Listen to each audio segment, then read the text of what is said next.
Welcome to the Cove Podcast, your stop for PME on the go. Okay, good afternoon, ladies and gentlemen, and welcome back to the Cove Podcast. Again, I'm Captain Todd Lemper. It seems like I'm introducing myself every time now, and I'm the new host. However, on today's episode, we're going to talk all things Project Convergence. It's an experiment led by the US, but we'll get into the details of that in a second. But today I'm joined by Lieutenant Colonel Tommy Gains. He's the SO1 Operations Research Analysis Army. That's his current job. And I think the logical train of thought through these episodes is that we had Dr. Jack Watling talk to Project Convergence and his contribution to that in the experiment phase. And we had Brigadier James Davis say that he's completely responsible for Australia's contribution to Project Convergence. And now I've got the tech lead or the experiment designer, being Colonel Gains, here to explain, I suppose, the difference between Project Convergence and some other things that the Army contributes to and how important it is to more broader the future land warfare. Welcome, sir. Thanks very much. I suppose I wouldn't normally go through huge bios, but I definitely want to ask you, how do you get to SO1 Operations Research Analyst? Where does your career go to get to that point? Luck, to be honest. Yeah, I mean, I'm a combat engineer, and I was fortunate enough to post to the US Marine Corps Warfighting Lab in Quantico in 21-22, where I got to see how the Marine Corps take concepts and then use things like tools such as modelling and simulation, wargaming, live force experimentation, research, etc., and progress those concepts and spit out things like force design recommendations, structures, and future concepts and tactics, etc. as well. And it's a role that's directly linked to the SO1 ORA job back here. So that was a great opportunity and extremely fortunate to have had it. It's a bit of study, in an area, and you talked before we got on the episode, but you combat engineer by history, I suppose, and then coming to a bit of sort of research into how to design experiments, and then you land yourself in a cool job like this. Yeah, there's nothing special about what I do. I didn't study at the Marine Corps Warfighting Lab. I'd never seen an experiment prior to going to the Marine Corps Warfighting Lab. I was fortunate enough for DOCM to send me to the US to do that. And, it's certainly been an eye-opening experience and, one that's extremely rewarding. It's been difficult in that, there is a difference between exercises and experiments. And when we go on exercise, and my formative experience was in combat engineer regiments, and I'm now dealing with, things that are very far from combat engineering, particularly in Project Convergence. And I suppose when you get, you're in a battalion and you're bouncing around, Mount Bundy or TFTA, and you sort of the idea of experiment, or our idea of experiment at this super tactical level, is getting thrown a drone and driving around your M113 and then hoping in the hatch and throwing this drone out to try and gather ISR. And there might be some guys in black polos behind you sort of gathering data or making sure their new tech works. I suppose scaling that up significantly to the US contribution from and the lead is the Joint Modernisation Command, but scaling that significantly up, the US and leveraging the US's experimentation on Project Convergence specifically, what's the aim? So the Project Convergence, as you've said, is run by US Joint Modernisation Command within US Army Futures Command, and they've directly linked it to their future warfighting concepts. So Project Convergence 22 and Capstone 4 were very much focused on US Army 2030, and now that we're into Capstone 5 in 25 and beyond, they're beginning to look at their next concept that comes out. And I guess from a op research and analysis point of view within FLW, we're just talking a difference in kind of time and tech readiness level, and to your point, an example about getting thrown a drone, well, that is experimentation, but it's probably experimenting with the application of that technology as we currently fight and, employ doctrine in the field.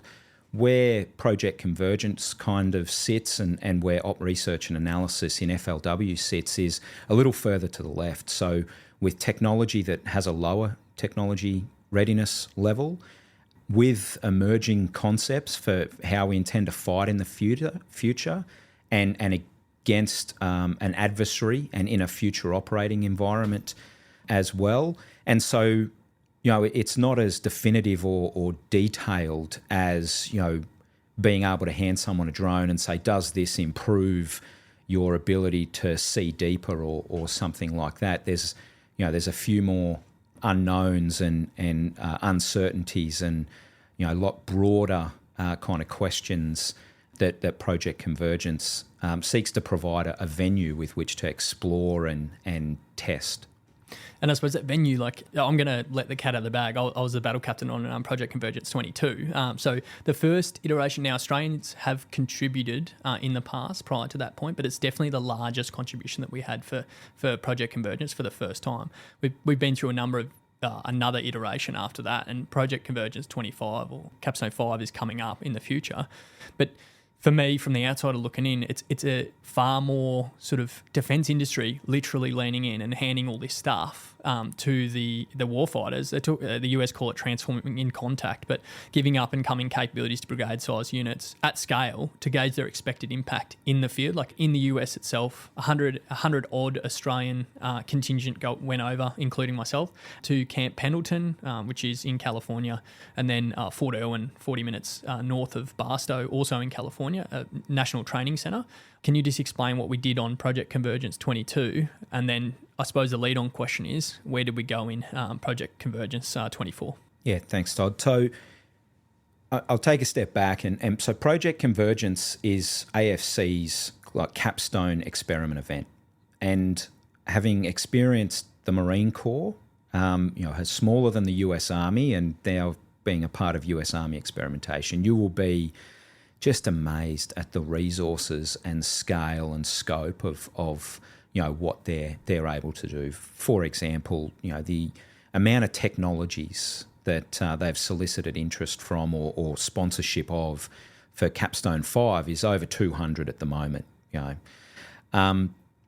And what they are pursuing is this persistent experimentation. So they changed the name from PC22, which was linked to the year it was executed, to Capstone 4, which is the fourth event, and 5 will be the fifth event, just simply because through this persistent experimentation, they do a whole bunch of other experimentation activities and events that are part of this pathway or this campaign of learning through persistent experimentation, which kind of seeks to culminate in Project Convergence.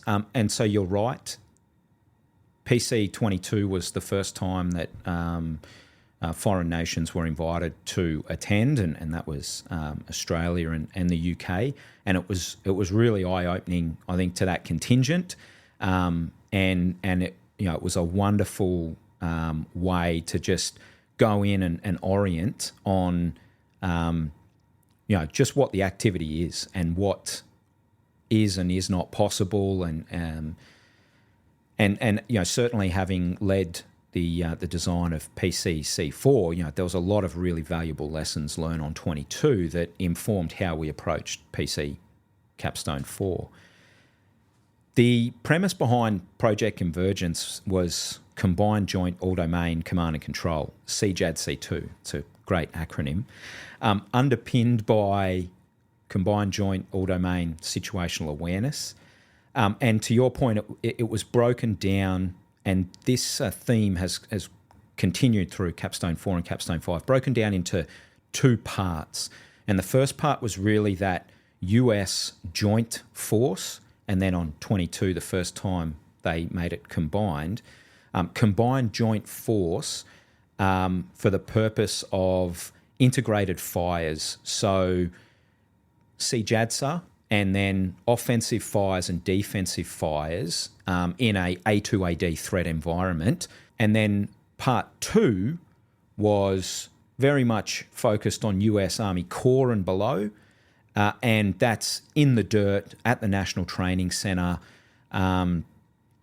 where they are more exploring with those lower level tactical, concepts and concepts for how the core and below is going to fight, and in particular a focus on how the US call it HMI, or human machine integration. Australia would call it robotics and autonomous systems. But how those systems integrate and augment, protect, replace, etc. The land force, and they call it trading steel for blood, essentially. And the premise behind it is, how does it all talk now? So, previously we had radios with humans on either side, and manual entry of or placement of things on maps or even onto BMS. Well, their premise was, let's try and get this to machine speed, remove things like swivel chairs and mandrolic entering of data.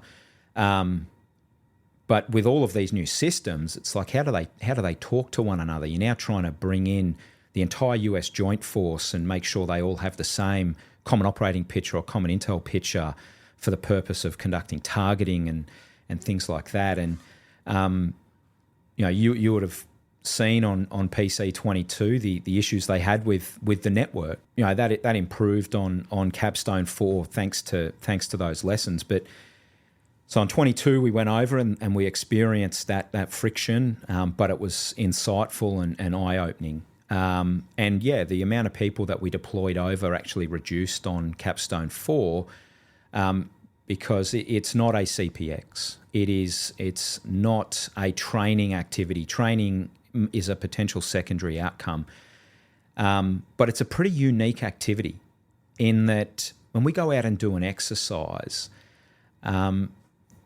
the main effort is training outcomes, certification, etc. And there's this, I've seen in the US and I've seen in Australia, the motivation to integrate experimentation with exercises. And it can work, but there's always this tension, right, where if you insert a technology or a concept, a way of operating, etc., that you want to experiment with in an exercise, well, whoever's under assessment or whoever's training objectives they are is always going to default back to their certification requirements or their training objectives that they're actually assessed on and they need to achieve. It's like, happy to take on some experimentation, but you need to move out of the way for 2 seconds while I achieve this tactical objective. I suppose there's like a set of orders that still sit over the top and you need to achieve a tactical effect for the brigade. Whereas experimentation, not the case. I suppose that tactical task, and I suppose it would talk through distinguishing, you receive on a brigade exercise a set of, operational orders or a set of orders, and you move on a tactical task. I think to directly contrast that with an experiment from a super tactical level, in my own personal experience, is that you get issued a mission thread and a technical thread, and sometimes the mission thread definitely takes a backseat to the technical thread. I suppose that's my experience. Is that how you would best sum up the difference? Yeah, it's when you go out on an exercise, if the network's not working, then you'll print orders off and run them down, to the battle groups, etc., because the brigade attack's going to happen because the brigade needs to complete a brigade attack as part of that activity. Well, for PC, you're right. The tactical employment is important and an important consideration. Where PC kind of goes is more that network technical threads to confirm where the ones and zeros are going and how they're displayed and whether or not that's useful across the coalition. And so if it doesn't work, then that's not a bad thing, because in the experiment, it's not 24/7. It runs, for a discrete period of time during the day. And if it doesn't work, then failure is still learning. But unlike on the exercise, you can actually then go and try and fix it or explore a different way of doing it. And that's the whole point of the experiment. And you're learning by failure, because by being a dedicated activity, it allows you to conduct, orient on to the outcomes, and then try and iterate in order to improve. And I know we do that on exercises, for things like how our organisations manoeuvre and conduct their tactical actions, etc. Generally, less so for things like networking and our systems integration. And I suppose that that emphasis on network integration, like the main effort, I think, sitting in the chair was on the common operating picture. Like, Australia needs to feed into or at least receive, and I think at times it was like it needs to receive the common operating picture. So we're sitting in front of a computer and we've talked with Dr. Jack Watling about, sensors and how many proliferation on the battlefield and layers on layers on layers. And so trying to use machine learning to I suppose, decipher that information so that it's usable for a C2 element. But then also, I suppose, getting after that aim in the fire space of almost being, and this is not, I'm not an artilleryman, but almost being sort of agnostic of sensor and shooter. So get to a point where you've got a multitude of different sensors, no matter where they come from, and a multitude of different shooters, and making the link between that. That was the main effort from my perspective. Not so much in the box, but definitely in the first phase when we're at the tomato patch at Camp Pendleton. Yeah, and it comes back to, Army through its procurement of HIMARS, long-range, land-based fires, integrated air and missile defence, the NASAMS system, and by getting those systems, we can shoot further than we can see organically at the moment. And the opportunity that PC provides is the US has been in this space for a little longer than we have, and so they're well into the future. Their sensors and their C2 systems or their network systems, their processors, are further ahead than us, and that's why it's an incredible opportunity and a real privilege to be able to go over there and see where they're at. With all of these, so because we can fire further now, the targets that we can hit are different to what we previously would have hit, right? A company dug in on a hill or something like that our cannon would have fired against. And so the way that we find those targets are through different sensor systems, particularly EMS-focused sensors linked to EOIR. And the way that those sensors and that communicate and send data back to our battle management systems to be displayed on the common operating picture that you talk about, or the common intel picture, is new and emerging for Army, because we're just getting into that space. And so you're right, it's not just, hey, does the sensor work, but then how does it actually communicate something that's usable to a battle group or a brigade headquarters or a JFEC, or above that, the new 10 Brigade Combined Land Effects Coordination Centre. And then similarly, because of the nature of PC and the fact that we do establish a combined mission partner environment, can that be shared across the coalition as well? And through PC22 and PCC4, we observed teething issues and just issues that we probably wouldn't have been able to explore in any great detail on an exercise. That's been extremely insightful and great learning. So that's interesting. So we talked at length about PC22, but I think it's important that we sort of introduce Project Convergence itself, an experiment, not an exercise, and Australia's contribution has only grown. I suppose moving from PC22, where we had blood delivery from Roll 2 Echo forward to point of injury via drone, which that was amazing to see from an Australian perspective. I drove a ammo truck that had an Xbox controller in it that drove a HIMARS around the battle space and then could fire remote missions with no one in the cab. I suppose, as we go forward, what did or Capstone 4 or PC24 look like?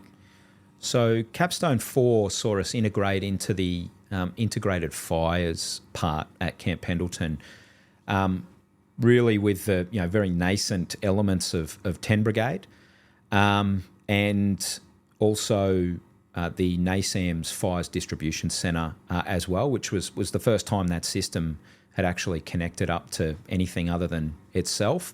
And so there was great integration and interoperability learning. It wasn't exquisite, it wasn't perfect by any means, but we were learning and progressing. And being able to see in that mission partner environment, how US target information, etc., was able to be communicated across to our constructive JFEC essentially. We also had a SOCOM element as well that embedded into US Army Special Forces as well, for the purpose of also seeking to communicate back up to a relevant headquarters, Australian relevant headquarters node as well. And again, not perfect, but all about trying to establish that a land kind of sensor net from an Australian side and feed that back up, and also be able to receive that information from the US side. Then when we went up to NTC, it was kind of like an echelon down. So we were the brigade headquarters inside a multinational division. Again, very focused on intel and fires. We flew the integrator, but with a couple of new payloads on it as well, just to see, again, how that cursor on target data was being ingested into SITAWare and the battle management system. So going from a secure but unclassified up to a classified network and all of the associated cross-domain solutions, translation solutions, etc., that are required as part of that.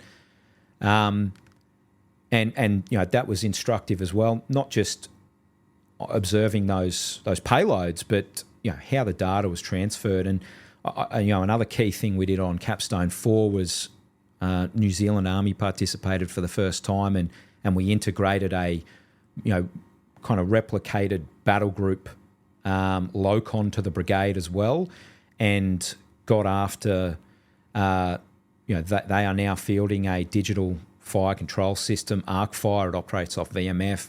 They also were using SITAWare headquarters for the purpose of COPSIP and that classified battle management system. And it was the first time they'd connected that up into the coalition as well. And so, there was some great learning there. And what it also afforded, particularly out there at the National Training Centre, in the dirt, was the ability to get some observers, in particular out of the Robotics, Autonomous Systems Integration Coordination Office, RECO, out there to observe the myriad of HMI. The UK took over a RAS battle group, 2 Yorks, just to observe where some of these organisations are at with their robotics and autonomous systems in the future, and some of the strengths, but also some of the weaknesses, with where they're at as well. And for PCC 5, that is certainly something that DGFLW is seeking to not just observe but contribute to and participate. And the great thing with Project Convergence is by being there, you get this opportunity to just observe. To your point about blood delivery and that HIMARS platform, etc. Yeah, for C5 there's over 200 pieces of technology, and I have no doubt Australia can't procure all of them and field them or anything like that. But nevertheless, it's fascinating, and it's fascinating to see how the US Army and Joint Force are linking those capabilities to their future concepts as well. Yeah, and I think another thing was air battle management as well. Like from our, again, I'm a cold reader. I don't know anything about the aviation space, but it was just fascinating to see a US warrant officer literally coordinate hundreds, if not maybe thousands of assets in the air, like layering and stacking these aircraft and going through I was just amazed at that sort of stuff. But I think that's important for the NTC component or the National Training Centre at Fort Irwin. It's a huge base, and the US Army rotate through there to do training series. I think they get 14 days in the box or something like that, and they rotate through into this huge training area where they can just drag M777s out and fire into an impact area, drive M1A1s that are already sitting there as lone stock into a training area and start firing. But But Project Convergence gets allocated a tactical unit, normally at the brigade level, I suppose, or division headquarters level, to actually run these experiments in the box in a field environment. I think that is something that we would just never be able to even fathom, that size of an element would be allocated in that way. So that was fascinating from our side to watch and be a part of. From the, I suppose, Capstone 5 and going into PC 25, what's the what are the goals? What are we getting after now? I know that I talked before about the PC 22 and Capstone 4 being orientated in my terrible ground brief on Camp Pendleton and Fort Irwin, or the National Training Centre in California. I think Capstone 5 is bigger and better, and it's constantly like, where are we? Where's the experiment conducting for Capstone 5? So it's interesting, and I'll just go back to 22 and Capstone 4. So PC, yes, you're right, continues to grow. Interestingly, the Australian commitment on C4 was smaller than 22. I think when we went on 22, we were looking at not just the connectivity of the network and all of these systems, but the capacity of staff and also bearers and systems, etc., to deal with the amount of information. As you probably experienced firsthand, issues with just establishing connectivity really limited the ability to test capacity. And so, personally, from an Australian point of view, and to your point about the ability to get a division, headquarters, etc., into the field and against a live enemy in the 11th ACR Black Horse, who are permanently out at NTC as the adversary. I look at Project Convergence as a connectivity experiment. Can we talk, or how do we talk? How do these systems talk? Can we see that across the coalition? What does it look like, etc.? And then, I'd love to see like that linked to a JWA, which is also run out of US Army Futures Command as well. Let's establish those systems, those networks, etc. And the JWA potentially allows us to get after the capacity question when they actually go through planning serials, etc. And to your question earlier about mission threads and that, you're right. These are predetermined mission threads and tech threads that we go out there. It's not a 24-hour planning cycle. It's not really a battle rhythm or anything like that. It's about setting the conditions that allow us to put the technology, the structures, or the concept onto the ground and explore that. And have no doubt that requires a lot of scripting in terms of the adversary. To your question on Project Convergence Capstone 5, so to use headland capabilities words, this is intended as a risk reduction exercise for Talisman Sabre 25. So we are seeking to employ some pieces of technology that ideally we will risk reduce and explore and test with on Project Convergence Capstone 5, so that when they get onto Talisman Sabre, we understand implications of the network connection. We understand how they communicate, how it's displayed in front of battle captains or on a COP and SIP. And therefore, it can be exercised and really tested and employed tactically to see not just does it work, but, hey, what are some of the considerations in that if you want it to move forward with a battle group 20 kilometres in someone's pack or something like that, or in a vehicle, etc. And so, really, PCC5 will execute in March in the National Training Centre, in April distributed across the Indo-Pacific, Australia, primarily from Adelaide. I'll talk about that shortly. Scenario Alpha is the National Training Centre part, and really they've broken that down into 3 vignettes. 1 is a joint forcible entry operation, 2 is the attack, and 3 is the defend. All operational and tactical actions that an Army officer will be familiar with. In terms of the JFAO, they're really focused on 4 mission threads, which is all-domain sensing, counter-sensing, integrated fires, and RAS-enabled manoeuvre. The attack has 5 mission threads, so all-domain sensing again, counter-sensing, deep shaping, combined arms offensive operations, and maintaining operational reach. sustainment and medical. And then the third vignette, the defend, is counter mobility, counter sensing, area defence, security and protection, and ensuring operational reach, sustainment and medical. And so what Australia is really going after is, trying to integrate autonomy or robotics and autonomous systems at echelon. And through RICO, we're seeking to do that with a tech concept kind of called hyperteaming, which is AI-enabled UAS and UGV collaboration for the purpose of ISR and situational awareness, in particular in an urban environment. And really, across it all, there's two kind of objectives or focus areas. And the first is the measures of effectiveness and measures of performance of the systems and technology themselves. So do they work? And how well do they work? And then the second one is the insights and observations and learning related to how those systems actually communicate and integrate into the network for the purpose of a common operating picture, a common intel picture to support things like fires, etc. as well.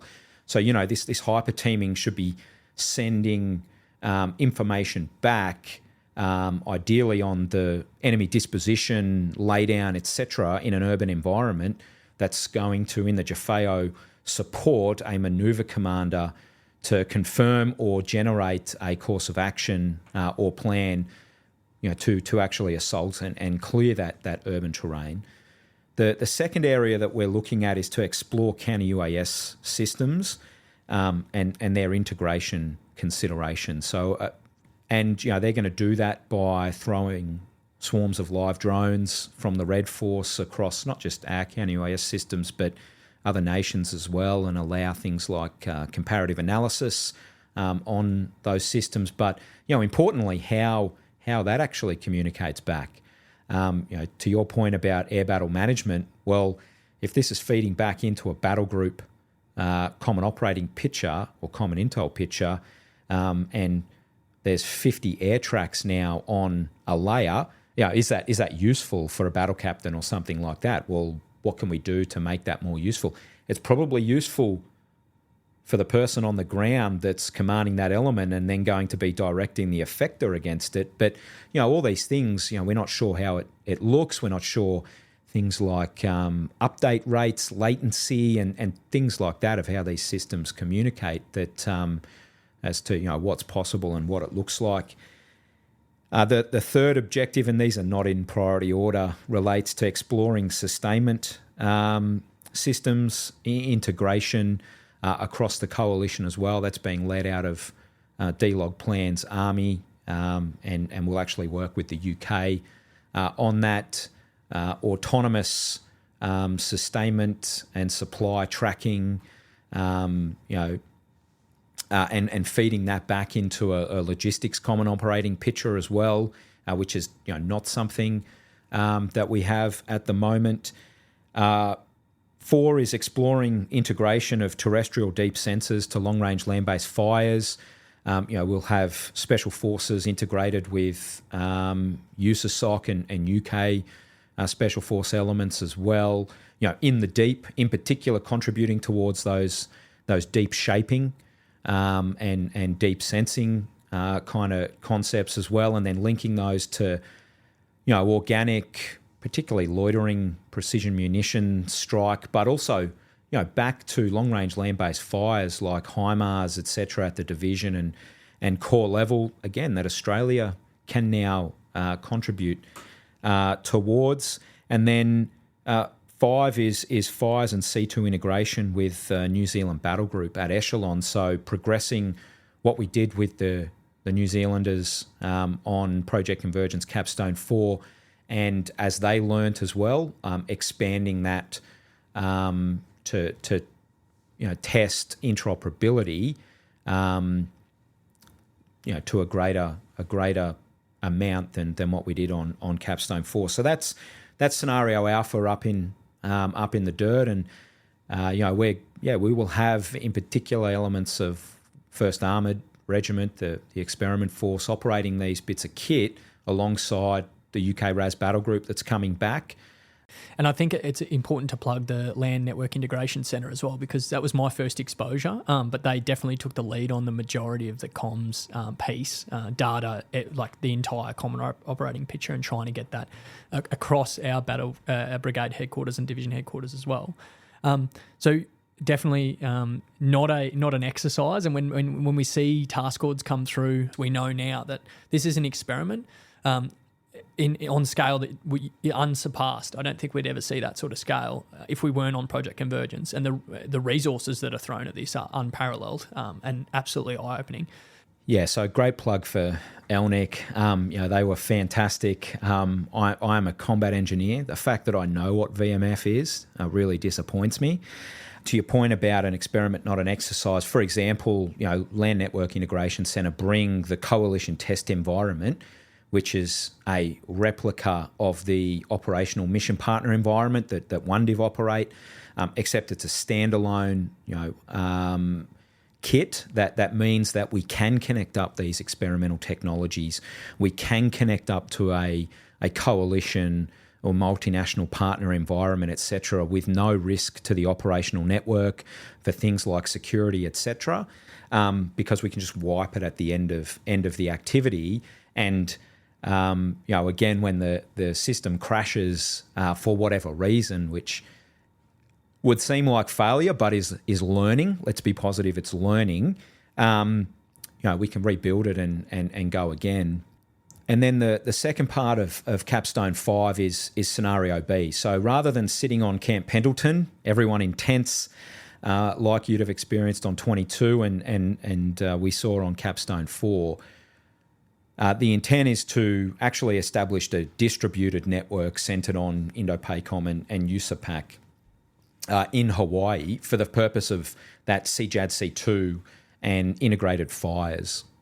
So from Australia, we're going to have, at this stage, 3 contributions, 2 ones that are fairly significant and directly linked to mission threads. So Scenario B is all about that CJADC2 across the Indo-Pacific. And Australia will participate from Adelaide primarily, where 10 Brigade, in collaboration with the 3rd Multi-Domain Task Force, will establish the Combined Land Effects Coordination Centre, which is essentially a echelon above division targeting and fires C2 element. And they're going to be doing that for the purpose of offensive fires, which is a specific mission thread. So linking, US sensor to Australian effector and Australian sensor to US effector. There'll be a couple of other, US to US and Australian to Australian sovereign chains as well, but all C2'd out of Adelaide with 10 Brigade. And there we're exploring things like joint pet outputs, being ingested into the system. We're exploring, primarily for 10 Brigade, firstly, is exploring current targeting applications, so in-service targeting applications on a current operational network, and how that actually integrates across, the gateway to the US 3rd MDTF. And then we're also exploring some emerging applications that are already being fielded in US Indo-PACOM, and how they integrate with the 3rd Multi-Domain Task Force, specifically going after interoperability. So the 3 areas of interoperability: technical, human, and procedural. And again, this is a first hit out for that CLEC, and it's leading towards what is intended to be more of an exercise of that CLEC on Talisman Sabre. That mission, or that offensive fires, is for the purpose of maritime strike. The second part, which is linked to defensive fires, mission thread, is where 16 Regiment will constructively place themselves with US Army live forces. So when I say constructive, I mean imaginarily on a computer will place themselves on the ground next to some live US Patriot and IFPIC organisations on an island or on Guam for the purpose of establishing an air defence zone as part of the US Joint Force and explore that direct US Army AMD capability to Australian NASAMS interoperability and integration. So, US sensor to Australian effector and vice versa, as well as, actually embedding a DAFCOs in with the US 94th air defence element, just for that human technical and procedural interoperability. And then the third part is, SOCOM embedding with their partner, coalition partners, but also seeking to link back to an Australian headquarters again and feed sensor data back as well. I guess that the message, for Project Convergence is, I'm not sure it's that well known. There's individuals that have had discrete experiences on the activity. Have no doubt it's a head land capability or land capability division sponsored activity, because it informs capability decisions. It informs future concepts. But in order to make it happen, we need operators of those capabilities in the field. We need experienced, capable people to be sitting there in that brigade headquarters, in that JFEC, operating this kit, able to provide us, either contribute towards the quantitative data, through the physical sending of messages and conducting our role, but also the qualitative capture of, hey, this is a great capability, and it's a great capability because of X and Y. It affords me to do this by applying it to their current experience or their previous experience. But also, no, this would not be useful. Why don't we try this, in experiment, etc. And so I have approached experiment design from kind of like a minimum viable. You would have gone over there with something trying to replicate a full brigade headquarters. That element on Project Convergence was between 12 and 15 people, just to go after specific. It should probably grow on Capstone 5 because we're going after operations, intel, fires, sustainment, etc. But again, not too much. And so my message would be, either please be an interested observer from afar and seek to exploit the opportunity to either send observers or observe the integrated report that comes out, but also the external support to make this happen is from the formations, etc. is absolutely vital to trying to make this or to execute this activity, and really, particularly Capstone 5, it is to directly impact and improve how some of these capabilities are integrated into Talisman Sabre, into the brigades and the division, and support further exploration. Thank you so much for your time, sir. It's been awesome. Yeah, no, look, thanks for having us. And yeah, I mean, it's an exciting opportunity, and hopefully we can feed some lessons back into the organisation and only get better at this for Project Convergence Capstone 6 at some point in the future. Thanks so much, sir. Thanks for listening to the Cove Podcast. Explore our channel for more great audio PME content. Also, visit us at cove.army.gov.au for hundreds of additional resources. The Cove, the learning home of the Australian profession of arms.